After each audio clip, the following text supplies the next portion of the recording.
Let's start our chapter number 1 that is development मतलब विकास। तो जो आइडिया है डेवलपमेंट का और प्रोग्रेस का वो हमेशा से हमारे आसपास रहा है। अब इसमें क्या क्या आता है कि हमारी क्या एस्पायरेशंस हैं, क्या डिज़ायर्स हैं, क्या इच्छाएं हैं, हम क्या करना चाहते हैं, कैसे रहना चाहते हैं। सिमिलरली हमारी कुछ आइडियाज़, हमारी कंट्री कैसी दिखनी चाहिए, क्या जो नेसेसरी चीज़ें हैं हमें उनकी ज़रूरत है, क्या हमारी लाइफ और भी बेटर हो सकती है, कैसे जो सभी लोग हैं वो एक साथ रह सकते हैं, कैसी और भी ज़्यादा इक्वलिटी आ सकती है। तो डेवलपमेंट में इन सभी चीज़ों के बारे में सोचना, ये सारी चीज़ें इन्वॉल्व होती हैं और एक ऐसे प्रोसेस के थ्रू गुजरना जिससे हम ये गोल्स अचीव कर सकें। डेवलपमेंट एक बहुत ही कॉम्प्लेक्स टास्क है और इस चैप्टर में हम एक स्टार्टिंग करेंगे समझने की डेवलपमेंट को। और आपको जब आप बड़ी क्लासेस में जाएंगे तो इसके बारे में और भी ग्रेट डेप्थ में, मतलब मान लो जब आप 11th-12th में जाएंगे और इकोनॉमिक्स लेंगे तो वहाँ पे जब डेवलपमेंट पढ़ेंगे तो वो और ग्रेट डेप्थ में इस चीज़ को पढ़ाया जाएगा वहाँ पर।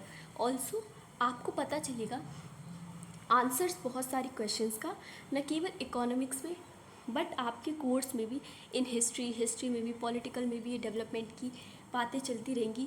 ऐसा इसलिए क्योंकि जिस तरीके से हम आज रहते हैं वो हमारे पास्ट ने भी इन्फ्लुएंस, उसका पास्ट से भी हमारा कुछ प्रभाव पड़ा है और हम केवल डिज़ाइन नहीं कर सकते किसके लिए, चेंज के लिए, without being aware of this, इस चीज़ के बारे में अवेयर हुए बिना।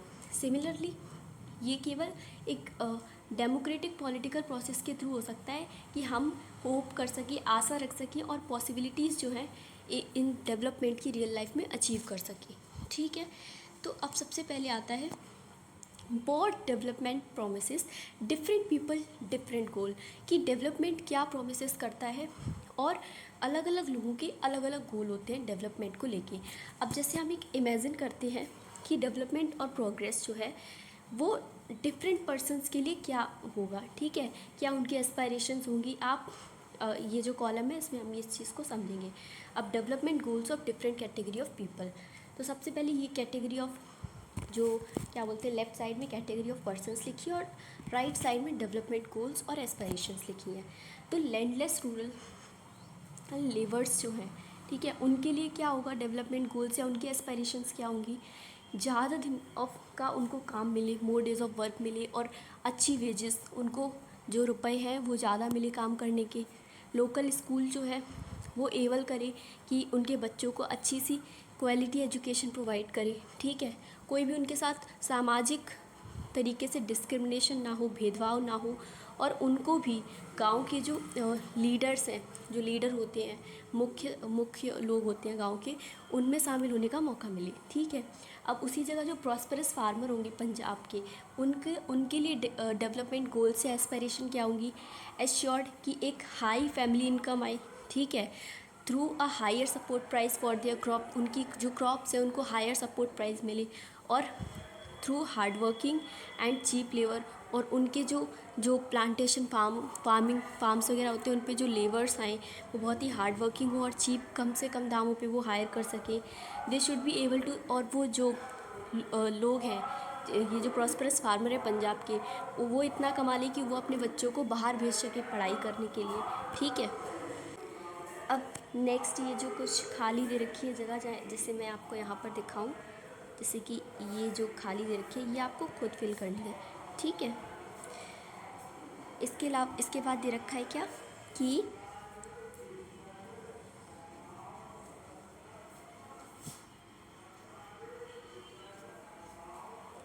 A girl from a rich urban family, एक रिच अर्बन फैमिली से जो लड़की है उसकी एस्पायरेशन क्या होगी कि उसको जो है उतनी फ्रीडम मिले जितनी कि उसके भाई को मिली है और वो भी अपनी लाइफ में जो करना चाहती है वो उसको वो सब डिसाइड करने का हक खो दो, ठीक है। वो एबल हो परचेज करने की ही उसकी स्टडीज़ अब्रोड, मतलब कि वो जाकर अपनी स्टडी परस्यू, अपनी स्टडी जो है वो बाहर जाके कर सके, ठीक है।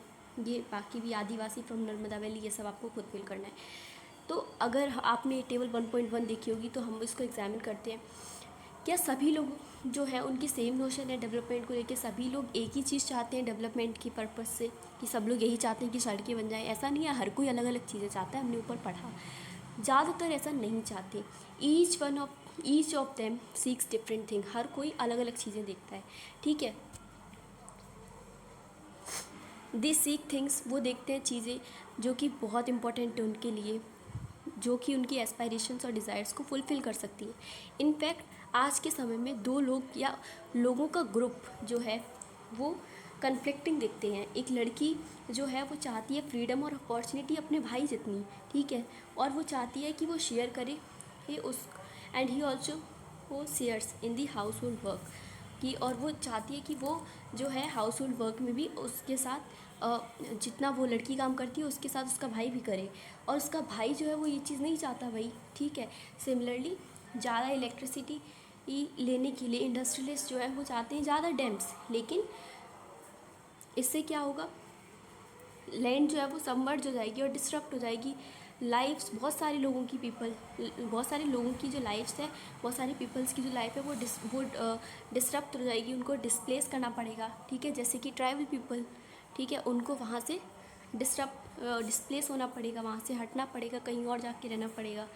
तो इससे हमें ये पता चलता है this might recent this and may prefer small check dams और tanks to irrigate their land, ठीक है। इससे क्या होता है कि वो प्रेफर करें स्मॉल चेक डैम्स और टैंक्स अपनी लैंड को इरिगेट करने के लिए। तो इससे हमें वन चीज़, एक जो आइडिया इन सभी एग्जांपल्स में ओवरऑल जो मुद्दे की बात वो ये है याद करने वाली, कि जो दो लोग होते हैं, ठीक है, उनकी क्या एस्पायरेशंस जो हैं वो डिफरेंट हो सकती है, ठीक है। Different people can have different development goals and what may be development for one may not be development for the other, it may be destructive for the other। एक इंसान के लिए जो डेवलपमेंट है ज़रूरी नहीं है कि वो दूसरे के लिए भी डेवलपमेंट हो, वो दूसरे के लिए क्या हो सकता है, डिस्ट्रक्टिव भी हो सकता है, ठीक है। अब इनकम और अदर गोल्स क्या है ये, अगर आपने टेबल 1.1 पढ़ी होगी, अगेन आपने नोटिस की होगी एक चीज़ कि लोगों की डिज़ायर जो है वो रेगुलर वर्क है, बेटर वेजेस है, डिसेंट प्राइस है फॉर क्रॉप्स और other products that they produce, जो वो प्रोड्यूस करते हैं। In other words they want more income, कि वो ज़्यादा इनकम चाहते हैं। बिसाइड्स इसके अलावा मोर इनकम के अलावा लोग जो है एक तरीका और है, और द अदर जो लोग चाहते हैं वो है इक्वल ट्रीटमेंट। क्या है वो, कि वो चाहते हैं क्या, इक्वल ट्रीटमेंट चाहते हैं, फ्रीडम चाहते हैं, सिक्योरिटी चाहते हैं, रिस्पेक्ट ऑफ अदर्स चाहते हैं, वो चाहते हैं कि उनके साथ डिस्क्रिमिनेशन ना हो। ये सभी इंपॉर्टेंट गोल्स हैं, ठीक है। इनफैक्ट इन सम केसेस ये जो है वो ज़्यादा इंपॉर्टेंट है देन किससे, इनकम से और मोर कंजप्शन से, बिकॉज मटेरियल गुड्स जो है वो are not all that you need in life. वो सब कुछ नहीं होती जो आपको लाइफ में ज़रूरत होती है। मटेरियल गुड्स क्या होते हैं, मनी वगैरह, ठीक है। अब मनी और मटेरियल थिंग्स, ठीक है, that one can buy with it, material things जो मनी से बाय की जा सकती हैं। एक फैक्टर हो सकता है जिस पे लाइफ डिपेंड है, लेकिन जो क्वालिटी है हमारी लाइफ की वो डिपेंड करती है किस पे, नॉन मटेरियल थिंग्स पे भी, जो ऊपर मेंशन की नॉन मटेरियल थिंग्स, जैसे कि इक्वल ट्रीटमेंट, फ्रीडम, सिक्योरिटी, ये सारी चीज़ें। अगर ऐसा नहीं होगा तो ज़रा सोचिए रोल आपके फ्रेंड का आपकी लाइफ में, ठीक है। आपकी इच्छा हो सकती है फ्रेंडशिप की। सिमिलरली बहुत सारी चीज़ें हैं जो कि मनी से मेज़र नहीं की जा सकती, लेकिन उनका बहुत ज़्यादा महत्व है हमारी लाइफ में, उनको हम इग्नोर भी नहीं कर सकते, ठीक है। However it will be long, लेकिन ये गलत हुआ, रॉन्ग होगा कंक्लूड करना कि what can be measured is not important. जो चीज़ मेज़र की जा सकती है वो इम्पॉर्टेंट नहीं है, मतलब दोनों ही चीज़ें इंपॉर्टेंट है, मटेरियल थिंग्स भी इंपॉर्टेंट है और नॉन मटेरियल थिंग्स भी इंपॉर्टेंट है। Even in some cases non material things are more important. एक एग्जांपल लो, अगर आपको एक जॉब चाहिए फार ऑफ प्लेसेस में, ठीक है, एग्जांपल कहाँ है, so let me encircle it, ये पूरा का पूरा एग्जांपल है। अगर आपको एक जॉब चाहिए फार ऑफ प्लेस में, ठीक है, आप उसको एक्सेप्ट करने से पहले बहुत सारे फैक्टर्स देखोगे, इनकम के अलावा कि फैसिलिटीज़ क्या हैं आपकी फैमिलीज़ के लिए, वर्किंग एटमॉस्फेयर क्या है, अपॉर्चुनिटीज़ क्या है लर्न करने की। इन अनदर केस कि एक जॉब जो है वो आपको कम पे कर रही है रेगुलर बेसिस पे, but may offer regular employment, आपको क्या प्रोवाइड कर रही है और एनहेंस कर रही है सेंस ऑफ सिक्योरिटी, ठीक है। एक और अनदर जॉब देखो कि वो हाई पे कर रही है लेकिन जॉब सिक्योरिटी नहीं है उसमें, ऑल्सो लीव भी नहीं है, no time for your family के लिए टाइम निकाल सको इतनी लीव भी नहीं मिलती वहाँ पर। इससे क्या होगा, आपका जो सेंस ऑफ सिक्योरिटी और फ्रीडम है वो कम हो जाए। तो सीधी सी बात है, आप कौन सी वाली चूज़ करोगे, ऊपर वाली या नीचे वाली। तो हम तो ऊपर वाली चूज़ करेंगे क्योंकि उसमें क्या है, रेगुलर एम्प्लॉयमेंट है और ऐसी ही कई और भी चीज़ें हैं, ठीक है। तो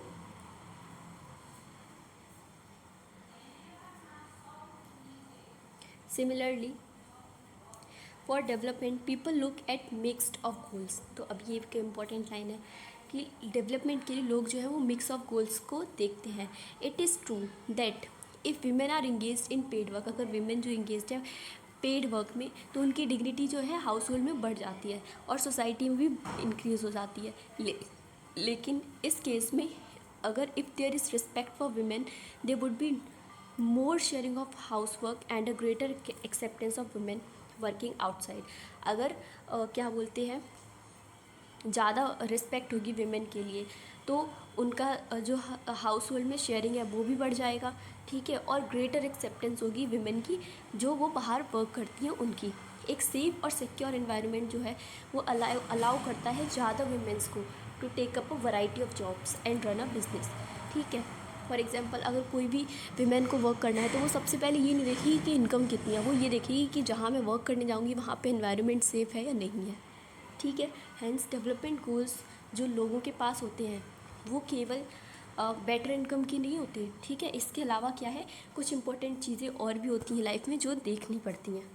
तो अगर आपके एग्ज़ाम में क्वेश्चन आता है तो आप ये चीज़ नोट कर सकते हैं, पॉइंट आउट करके लिख सकते हैं। तो मेरे ना एसएसटी में 99 मार्क्स आए थे आउट ऑफ 100, ठीक है। 1 मार्क्स जो था वो मैप में कट गया था। तो यही कुछ चीज़ें होती, टिप्स होती हैं जिनको आप लिखोगे तो टीचर जो है उसका जो मार्क्स देने का वो होता है वो बढ़ जाता है, ठीक है। अब आता है national development, next heading national development. आपने ऊपर देखा होगा इंडिविजुअल्स के डिफरेंट गोल्स हैं, ठीक है। तो जो उनकी नोशन है नेशनल डेवलपमेंट की वो भी डिफरेंट होगी। आपने खुद डिस्कस करो अमंग योरसेल्फ कि अगर आप और आपके फ्रेंड्स 4-5 लोग क्लासमेट्स बैठ जाओ और डिस्कस करो कि इंडिया को डेवलपमेंट की पर्सपेक्टिव से कैसा होना चाहिए। तो कोई कहेगा कि एजुकेशन के फील्ड में ज़्यादा अच्छा होना चाहिए, कोई कहेगा विमेन एम्पावरमेंट दिलवानी चाहिए, कोई कहेगा एम्प्लॉयमेंट रेट बढ़ाना चाहिए। हर किसी का डिफरेंट नोशन होगा। तो अब ऐसे में कि डिफरेंट स्टूडेंट्स डिफरेंट आंसर्स होंगे, तो ये बहुत इम्पोर्टेंट है दिमाग में रखना कि डिफरेंट पर्सनस की डिफरेंट एस्पायरेशंस हो सकती हैं और कन्फ्लिक्ट भी हो सकती है, कन्फ्लिक्टिंग नोशंस भी हो सकती हैं कंट्री के डेवलपमेंट को लेकर, ठीक है। लेकिन क्या सभी आइडियाज़ को इक्वली इम्पोर्टेंट समझा जाएगा? और क्या जो कन्फ्लिक्ट्स हैं, इफ़ देयर आर अगर कन्फ्लिक्ट्स हैं तो कैसे कुछ एक डिसीज़न लिया जाएगा कि किस चीज़ को अटमोस्ट इम्पोर्टेंस दी जानी चाहिए, ठीक है। क्या फेयर होगा और जस्ट बात होगा सभी के लिए। तो अब हम we also have to think, हमें इस बारे में भी सोचना होगा कि यहाँ पे एक बेटर वे है चीज़ों को करने का या नहीं, ठीक है। क्या आइडिया जो है वो बेनिफिट कर रहा है लार्ज नंबर ऑफ़ पीपल को, लार्ज नंबर ऑफ सेक्शन को, या फिर केवल स्मॉल सेक्शन को। नेशनल डेवलपमेंट मीन्स होता है इन सभी क्वेश्चंस के बारे में सोचना, ठीक है। अब अगर आपसे फॉर एग्जांपल वो तो नेशनल डेवलपमेंट के बारे में इतना सब कुछ बोल के ख़त्म कर दिया, लेकिन अगर आपसे नेशनल डेवलपमेंट की डेफिनेशन पूछी तब आप क्या लिखेंगे? तो नेशनल डेवलपमेंट की डेफिनेशन में आप सिंपल लिखेंगे कि नेशनल डेवलपमेंट एक ऐसा डेवलपमेंट है जिसमें हम ये सोचते हैं, सभी के आइडियाज़ को कंसीडर करते हैं, लेकिन फिर हम एट द एंड इस नतीजे पे निकलते हैं, इस रिज़ल्ट पे निकलते हैं कि किस जो ऑप्शन से लार्ज नंबर ऑफ सेक्शन को क्या हो रहा है, फ़ायदा हो रहा है, और फिर उसी चीज़ को हम कंसीडर करते हैं एज अ डेवलपमेंट, ठीक है। फिर आता है how to compare different countries और स्टेट। डिफरेंट कंट्रीज़ और स्टेट को कंपेयर कैसे करें? आपको कभी कभी लगा होगा कि डेवलपमेंट का मतलब होता है डिफरेंट थिंग्स, ठीक है। तो हाउ कुछ कंट्रीज़ जो हैं उनको हम डेवलप्ड कहते हैं, जैसे कि यूएसए, जापान, ठीक है, और जनरली और अदर्स को हम अंडर डेवलप्ड कहते हैं, ठीक है। तो हम इस क्वेश्चन पे आए, हम एक और क्वेश्चन पूछते हैं। जब हम डिफरेंट थिंग्स को कंपेयर करते हैं, ठीक है, तो उनमें कुछ सिमिलरिटीज़ होती हैं और कुछ डिफरेंसेस भी होते हैं।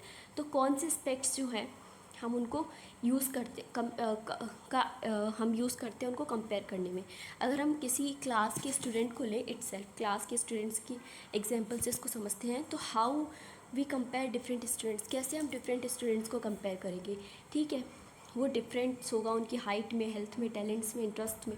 तो जो हेल्दीएस्ट स्टूडेंट होगा may not be the most studious one, वो ज़रूरी नहीं है कि सबसे ज़्यादा होशियार हो क्लास में। जो सबसे ज़्यादा इंटेलिजेंट स्टूडेंट होगा, ज़रूरी नहीं है कि वो क्लास में सबसे ज़्यादा फ्रेंडली हो। ठीक है, तो हम कैसे स्टूडेंट को कंपेयर करेंगे? तो जो क्राइटेरिया हम यूज़ करेंगे वो डिपेंड करेगा पर्पस ऑफ कंपैरिजन, कि हमारे कंपैरिजन का पर्पस क्या है। वी यूज़ डिफरेंट क्राइटेरिया, हम डिफरेंट क्राइटेरिया का यूज़ करेंगे चूज़ करने के लिए। To sports team, a debate team, a music team, a team to organize a picnic. Still, if for some purpose we have to choose the criterion for the all-round progress of children in the class, how shall we do it? कैसे करेंगे? Usually हम क्या करेंगे, एक या उससे ज़्यादा important characteristic उठाएंगे किसी पर्सन के और क्या कर देंगे, कंपेयर कर देंगे सभी को उसके बेसिस पे, और जो उनमें सबसे आगे होगा वो क्या होगा, वो ऑलराउंडर निकल आएगा। ठीक है, अब यही सिमिलर चीज़ होती है किसके लिए, डेवलपमेंट के लिए। अगर हमें कंपेयर करना है किसको, कंट्रीज़ को, तो उनकी इनकम जो है is consider to be one of the most important attribute, वो एक बहुत ही इम्पोर्टेंट एट्रीब्यूट माना जाता है। वो कंट्रीज़ जिनकी जो हायर इनकम होती है, ठीक है, वो ज़्यादा डेवलप्ड होती हैं किससे, अदर्स से, विद लेस इनकम वाली कंट्रीज से। ये बेस्ड होती है किस, कौन सी अंडरस्टैंडिंग पे, कि जो मोर इनकम जिस कंट्रीज़ में होंगी, इसका मतलब कि वहाँ के जो लोग हैं और वहाँ पे जो more of the things that human beings need, वहाँ के लोगों को ज़्यादा चीज़ों की ज़रूरत है। Whatever people like should have, they will be able to get with greater income. अब उनकी, वहाँ के लोगों की इनकम ज़्यादा है, तो वो जो चाहते हैं, जैसी ज़िंदगी व्यतीत करना चाहते हैं, चीज़ों को खरीद के वो कर सकते हैं। इस नोशन पे इनकम को सबसे ऊपर रखा जाता है। तो greater income itself is consider to be one important goal. Now, अगर income, what is the income of a country? Intuitively जो इनकम है किसी भी कंट्री की, वो इनकम होती है उसके सभी रेसिडेंट्स की, टोटल इनकम। ठीक है, इससे क्या होता है, ये हमें टोटल इनकम बताती है कंट्री की। हाउएवर, कंपैरिजन करने के लिए कंट्रीज़ की टोटल इनकम केवल एक यूज़फुल मेज़र नहीं है, क्योंकि कंट्रीज़ जो है वो डिफरेंट पॉपुलेशंस की हैं। उसमें कंपेयर करना total income will not tell us what an average person is likely to earn, कि कोई एक एवरेज पर्सन कितना अर्न करता है। ठीक है, तो कोई एक पीपल में लोग एक कंट्री में लोग रह रहे हैं, ठीक है, तो वो बेटर है दूसरों से in different country. Hence we compare, क्या, एवरेज इनकम को कंपेयर करते हैं, विच इज़ द, जो कैसे निकाली जाती है, एवरेज इनकम हम कैसे निकालते हैं, कि total income of the country divided by, total income जो होती है कंट्री की, उसको हम डिवाइड कर देते हैं कैसे, टोटल पॉपुलेशन से। और जो एवरेज इनकम होती है उसको हम और किस नाम से जानते हैं, पर कैपिटा इनकम से भी, ये दोनों सेम ही होती हैं। ठीक है, तो अगर हम वर्ल्ड डेवलपमेंट रिपोर्ट्स की बात करें, जो कौन निकालता है, world bank. Again this is very important question, कि जो वर्ल्ड डेवलपमेंट रिपोर्ट्स होती है वो कौन निकालता है, वर्ल्ड बैंक निकालती है। ठीक है, तो ये क्राइटेरिया जो है वो यूज़ किए जाते हैं क्लासीफाई करने के लिए कंट्रीज़ को। कंट्रीज़ की जो पर कैपिटा इनकम होती है of $49,300 per annum and above in 2019 are called high income और रिच कंट्रीज़। वो कंट्रीज़ जिनकी 2019 में, ठीक है, इन $49,300 पर एनम है, उससे ज़्यादा है, उनको हाई इनकम कंट्रीज़ या रिच कंट्रीज़ कहा जाएगा। और दोज विथ पर कैपिटा इनकम ऑफ $2,500 और लेस, वो कंट्रीज़ जिनकी जो इनकम है वो $2,500 है या उससे कम है, उनको लो इनकम कंट्रीज़ कहा जाएगा। इंडिया जो है वो कैटेगरी में आती है किसकी, लो मिडिल इनकम कंट्रीज़ की। ठीक है, इंडिया किसकी कैटेगरी में आती है, लो मिडिल इनकम कंट्रीज़ की।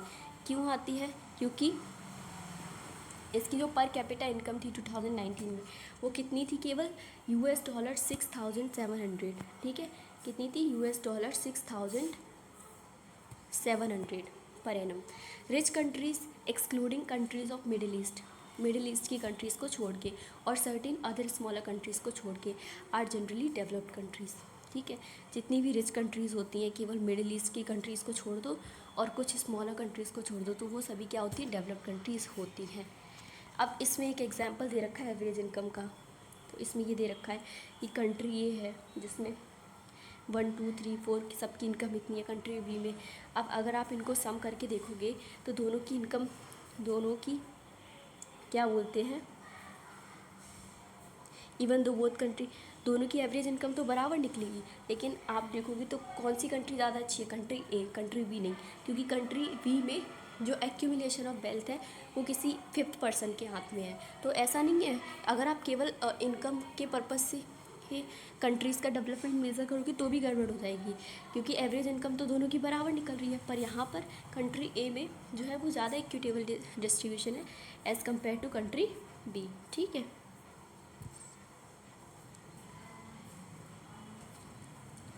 यही बता रही हैं,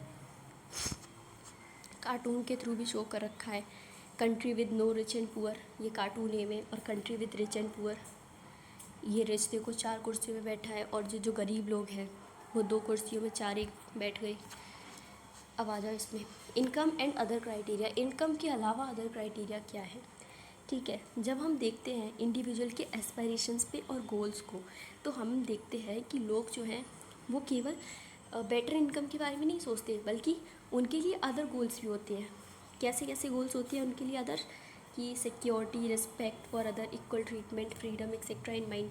सिमिलरली अगर हम बात करें नेशन की या रीजन की, तो हम एवरेज इनकम के अलावा और चीज़ों के बारे में भी सोचते हैं। ठीक है, तो वो क्या एट्रीब्यूट्स हैं, तो हम एग्जामिन करते हैं कि एग्जाम्पल से, कि इनकम जो है हरियाणा की, केरला की और बिहार की पर कैपिटा इनकम टेबल 1.3 में, हरियाणा, केरला और बिहार। ठीक है, actually these figures are of per capita net state domestic product at current price of 2019-18। ये जो आपको फिगर्स दे रखे हैं ये किसके बेसिस पे है, per capita net state domestic product at current prices for 2018-19। तो हम इनको इग्नोर करते हैं, what this complicated term exactly mean. तो रफली हम इस चीज़ को समझते हैं it to be per capita income of state. ठीक है, इसको हम रफली समझ लेते हैं कि ये पर कैपिटा इनकम है किसकी, स्टेट की। तो हम इन तीनों स्टेट्स को जब देखेंगे तो हरियाणा की जो है वो हाईएस्ट पर कैपिटा इनकम है, और बिहार जो है वो बॉटम पे है। इसका मतलब कि ऑन एन एवरेज जो एक पर्सन है हरियाणा में अर्न करता है 2,36,147 rupees in 1 year, whereas अगर एवरेज इनकम की बात करें एक पर्सन की बिहार में अर्न ओनली अराउंड 40,982। तो अगर पर कैपिटा इनकम केवल यूज़ की गई मेज़रमेंट ऑफ डेवलपमेंट की, तो हरियाणा जो है वो मोस्ट डेवलप्ड समझा जाएगा, और बिहार जो है वो लीस्ट डेवलप्ड स्टेट समझा जाएगा तीनों में।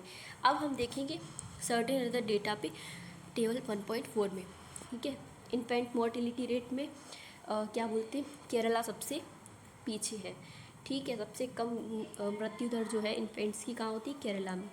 ठीक, उसके बाद आ जाओ लिटरेसी रेट में केरला सबसे आगे है, और नेट अटेंडेंस रेशियो में भी केरला सबसे आगे है। तो अब इस टेबल ने हमेशा क्या शो किया, पहले कॉलम में टेबल शो करती है कि Kerala out of 1000 child children born केवल 7 लोग जो है वो चिल्ड्रंस बच्चे जो हैं वो मरते हैं before the age of 1 year, 1 साल की एज से पहले। लेकिन अगर हरियाणा की बात करें तो जो प्रपोर्शन है मरने का बच्चों की with in 1 year of birth वो कितना है, 30 है, जो कि लगभग 3 टाइम्स है more than that of Kerala. On the other and अगर हम पर कैपिटा इनकम की बात करें हरियाणा की, तो वो ज़्यादा है केरला से। तो अगर आप सोचो कि आप अपने पेरेंट्स को कितने प्यारे हो। ठीक है, how every one is so happy when a child is born. तो अगर आप सोचो अगर किसी पेरेंट्स का बच्चा 1 साल से पहले मर जाता होगा उसके बर्थडे से सेलिब्रेट करने से पहले ही, तो वो कितना पेनफुल होगा। नेक्स्ट आप नोट करो कि to which this data pertains, it is 2018 की बात है। So we are not talking of old times, it is 70 years after independence. Independence के 70 साल बाद की हम बात कर रहे हैं। तो जब हम मेट्रो सिटीज़ में रहते हैं are full of high rise buildings and shopping malls. तो जो प्रॉब्लम है वो अभी तक नहीं ख़त्म हुई है इन्फेंट मोर्टेलिटी रेट की। अगर हम लास्ट कॉलम की बात करें 1.4 टेबल की, तो वो हमें बताती है कि लगभग half of the children aged 14 to 15 in Bihar are not attending school. वो अटेंड नहीं कर रहे हैं, यानी कि बिहार की लिटरेसी रेट भी बिहार का बहुत कम है, बियॉन्ड क्लास 8। इसका मतलब है कि अगर तो those who could not be in school are not there, if this had happen to you you would not be. ठीक है, अब आती है बात किसकी, पब्लिक फैसिलिटीज़ की। तो इस ऊपर वाली हेडिंग से हम टोटल क्या समझे कि केवल इनकम की ज़रूरत नहीं होती है, हेल्थ, लिटरेसी रेट, इन सभी चीज़ों को भी मेज़र किया जाता है। ठीक है, अब बात आती है पब्लिक फैसिलिटीज़ की। कैसे ऐसा हुआ कि जो एवरेज पर्सन है हरियाणा में, उसकी जो इनकम है वो ज़्यादा है average person in Kerala, but जो लैग बिहाइंड जो हरियाणा है वो बाकी चीज़ों में उससे पीछे है। तो जो रीज़न है वो ये है कि मनी जो है आपकी पॉकेट में वो के सारी चीज़ों को खरीद नहीं सकती, सारी गुड्स को और सर्विसेज को जो आपको रहने के लिए चाहिए। तो income by itself is not a completely adequate indicator of material goods. Material goods का पूरा कंप्लीट इंडिकेटर नहीं होती है इनकम, ठीक है, और सर्विसेज का जिसकी सिटीजन्स को ज़रूरत होती है। फॉर एग्जांपल नॉर्मली जो मनी होती है वो बाई नहीं कर सकती क्या पॉल्यूशन फ्री एनवायरनमेंट, और इंश्योर नहीं कर सकती कि आपको एक अनअडल्ट्रेटेड मेडिसिन मिलेंगी, ठीक है, अनलेस आप अफोर्ड ना करो to shift to a community, एक कम्युनिटी में शिफ्ट करने का, that already has these all things, ऐसी कम्युनिटी में जहाँ पे ऑलरेडी ये सारी चीज़ें प्रेजेंट हो। मनी जो है वो आपको नहीं प्रोटेक्ट कर सकती किससे, इन्फेक्शियस डिसीज से, unless the whole of your community take prevent. अगर पूरी की पूरी कम्युनिटी ने प्रिवेंटिव स्टेप्स नहीं लिए तो आपको जो कम्युनिटी डिसीज़ है वो हो जाएगी, जैसे कोविड-19 था, ठीक है। Actually for many of the important things in life the best way also the cheapest way वो होता है प्रोवाइड करना गुड्स और सर्विसेज कलेक्टिवली। अगर आप सोचो क्या ये चीपर होगा कि कलेक्टिव सिक्योरिटी सिस्टम हो होल लोकेलिटी के लिए, या फिर हर जो हाउस है उसका खुद का सिक्योरिटी स्टाफ हो, ये सस्ता होगा, कलेक्टिव वाला सस्ता होगा ना।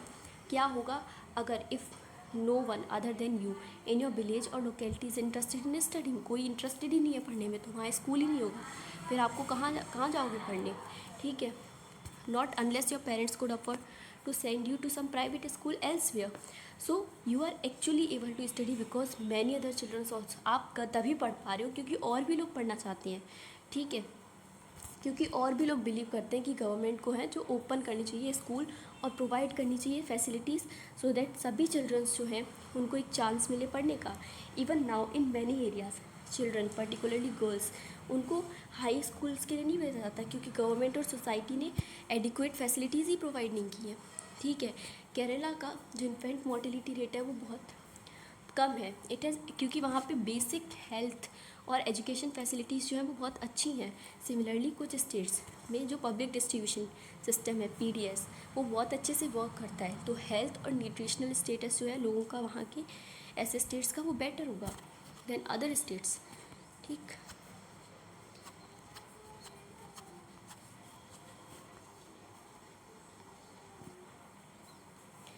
अब जैसे आप ये टेबल देखो, ये टेबल, अब इस टेबल में क्या बताया गया है कि एक छोटी सी कंट्री है हमारे नेबरहुड में श्रीलंका, वो इंडिया से काफ़ी ज़्यादा आगे है इन एवरी रिस्पेक्ट, और एक बिग कंट्री इंडिया जैसी उसकी लो रैंक है वर्ल्ड में, ठीक है।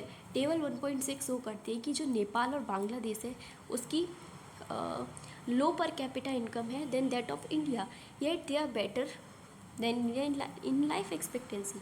देखो टेबल देखो, श्रीलंका की रैंक इंडिया से ज़्यादा है, श्रीलंका की एचडीआई रैंक है कितनी 73 और इंडिया की 132। सिमिलरली नेपाल और बांग्लादेश का अगर आप लाइफ एक्सपेक्टेंसी देखो तो इंडिया से ज़्यादा है, इंडिया के 67.2, नेपाल के 68.4 और बांग्लादेश के 72.4। तो ऐसा कैसे है, बहुत सारे इम्प्रूवमेंट्स जो हैं वो सजेस्ट किए जाते हैं HDI में, ह्यूमन डेवलपमेंट इंडेक्स में, and many new compounds have been added to, और बहुत सारे न्यू कंपाउंड्स ऐड होते रहते हैं ह्यूमन डेवलपमेंट रिपोर्ट में, but by prefixing human to development it has made it very clear that what is important in development is what is happening to citizens of a country, it is people, their health and their wellbeing that is most important. Human development index या report ने ये बोला है कि सबसे ज़्यादा ज़रूरी चीज़ें क्या है, जिस कंट्री में लोग रहते हैं वहाँ के लोग, उनकी हेल्थ और उनकी वेलबींग, उनकी देखभाल। तो क्या आपको लगता है कि ये क्राइटेरिया जो है other aspects, there are certain other aspects that should be consider in measuring human development? तो एक सिंपल सी चीज़ पूछिए। अब बात आती है किसकी, सस्टेनेबिलिटी ऑफ डेवलपमेंट, डेवलपमेंट की सस्टेनेबिलिटी की। तो अब सपोज़ कीजिए कि आप प्रेजेंट हैं for a particular country is quite developed, ठीक है, we would certainly like this level of development to go up further. अब हमें कोई एक डेवलप्ड कंट्रीज़ है, अब हमें फर्दर डेवलपमेंट के लिए हमें क्या चाहिए, उतने रिसोर्सेज चाहिए उसको मेंटेन करने की, और at least to be maintain for future generation. This is obviously desirable, और वो डिज़ायरेबल भी है उस डेवलपमेंट को मेंटेन करना, ठीक है। However since second half of 20th century के सेकेंड हाफ से ही एक नंबर ऑफ साइंटिस्ट जो हैं वो बॉर्न कर रहे हैं कि जो प्रेजेंट टाइप है और जो लेवल है डेवलपमेंट का वो क्या है, सस्टेनेबल नहीं है। अब इसमें ग्राउंड वाटर इन इंडिया में ये बताया गया कि ग्राउंड वाटर कैसे कम हो रहा है, ठीक है। तो ग्राउंड वाटर एक एग्जांपल है किसका, रिन्यूएबल रिसोर्सेज का। ये रिसोर्सेज जो है वो रिप्लेनिश कर दिए जाते हैं नेचर के द्वारा, जैसे कि किस केस में, क्रॉप या प्लांट के केस में। हाउएवर इवन ये रिसोर्सेज जो हैं अगर ओवर यूज़ होंगे, for example in case of ground water, अगर हम ज़्यादा if you use more than, अगर हम ज़्यादा यूज़ करेंगे, जितना रेन रिप्लेनिश, जितना रेन से बन रहा है पानी उससे ज़्यादा अगर हम यूज़ करेंगे तो then we would be over using this resource, तो हम इस रिसोर्स का ओवर यूज़ कर रहे हैं। और नॉन रिन्यूएबल रिसोर्स जैसे कि हमने ज्योग्राफी में पढ़ा था, वो रिसोर्सेज होते हैं जो एग्जॉस्ट हो जाती हैं और काफ़ी सालों बाद बनती हैं, ठीक है। तो वी हैव तो हमारे पास बहुत ही फिक्स्ड रिसोर्सेज है अर्थ पे, जो कि क्या नहीं हो सकती, रिप्लेनिश नहीं हो सकती, ठीक है। B2 discovery new resources that we did not known of earlier. New resources in this way add to stock. New resources क्या स्टॉक में ऐड हो जाते हैं, however over time even this will get exhausted, और कुछ time तक बाद ये भी क्या हो गए, एग्जॉस्ट हो गए हैं। अब आगे आ जाओ, इसमें ये क्या दे रखा है, एग्जॉस्शन ऑफ नेचुरल रिसोर्सेज, उसका पूरा केस स्टडी दे रखा है। ये कभी एग्जाम में आते नहीं हैं, इनसे क्वेश्चन नहीं पूछे जाते। तो कॉन्सिक्वेंस क्या है एनवायरनमेंट डिग्रेडेशन के, डू नॉट रिस्पेक्ट नेशनल, जो इन्वायरमेंट डिग्रेडेशन होता है, जो इन्वायरमेंट ख़राब होता है, उसके जो रिजल्ट्स होते हैं वो क्या, ऐसा नहीं होता कि पर्टिकुलर नेशन में होंगे या स्टेट में होंगे। ये इशूज़ जो है ये रीजनल या नेशनल स्पेसिफिक नहीं होते, ये ग्लोबल होते हैं, पूरे के पूरे वर्ल्ड से इफेक्ट होता है, ठीक है। तो हमारा फ्यूचर जो है वो हमसे लिंक्ड है। सस्टेनेबल डेवलपमेंट जो है comparatively a new area of knowledge, एक न्यू एरिया है नॉलेज का, जहाँ पर साइंटिस्ट, इकोनॉमिस्ट, फिलोसफर्स और अदर सोशल साइंटिस्ट एक साथ वर्क कर रही है। इन जनरल ये जो क्वेश्चन है डेवलपमेंट का या प्रोग्रेस का, ये पेरिनियल है, ऑल टाइम है, ठीक है। At all times as a member of society, और एक इंडिविजुअल के तौर पर भी हमें ज़रूरत है to ask where we want to go, कि हम कहाँ जाएँ, कहाँ जाना चाहते हैं, what we wish to become, हम क्या बनना चाहते हैं, and what our goals are, और हमारे गोल्स क्या है। So the debate on development continues, तो जो डिबेट है डेवलपमेंट की वो कंटिन्यू है। तो एट द एंड हमारा जो चैप्टर है इस नोट पे एंड हो रहा है कि हम सभी को ज़रूरत है किसकी, सस्टेनेबल डेवलपमेंट की, मतलब एक ऐसी डेवलपमेंट की जिससे हमारा एनवायरनमेंट भी हार्म ना हो और हमारी जो फ्यूचर जनरेशन है उसकी नीड्स भी कॉम्प्रोमाइज़ ना हो, ठीक है। Thank you, that's all, and please do like, share and subscribe if you like it. Thank you so much.